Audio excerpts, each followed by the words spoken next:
Thank you very much, Chair, and thank you also, the Rapporteur, Mr. Zdrojewski, for his work. This is a very good draft opinion which covers key elements such as support for independent media and promotion of freedom of press, the role of education and media literacy, and the need for putting in place a strategic cultural diplomacy at EU level. So it goes across many of the issues and areas of interest that this committee covers.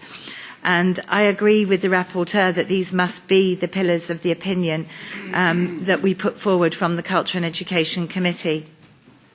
As shadow, I will submit amendments with a view to develop further these ideas and to add more, including the need to offer an alternative narrative on the EU through the communication strategy, which must include tailor-made elements according to the regions and focus on concrete examples of EU actions in third countries and the opportunities that it brings to the local population, in particular young people.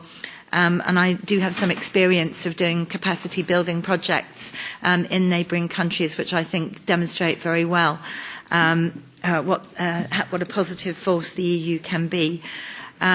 Supporting freedom of press and independent media must also, in my view, include actions of support for imprisoned and persecuted journalists and human rights activists.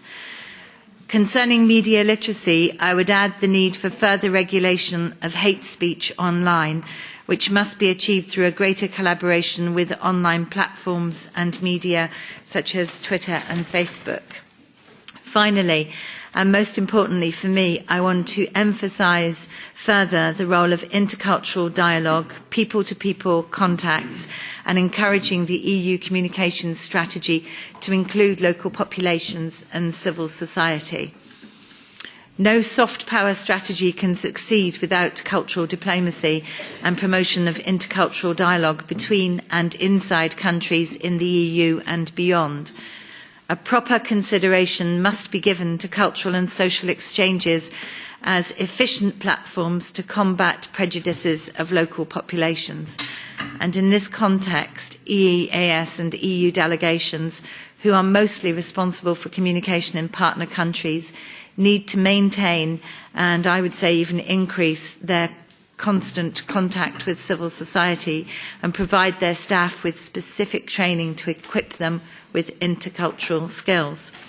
So I look forward to working on this file with all the shadows and the rapporteur, and I think that the opinion shows that the work of this committee on the issue of culture and media in external relations has paid off and has ultimately resulted in the adoption of a roadmap for an EU strategy on cultural diplomacy, as announced by Federica Mogherini and Commissioner Navracsics last week at the Culture Forum here in Brussels.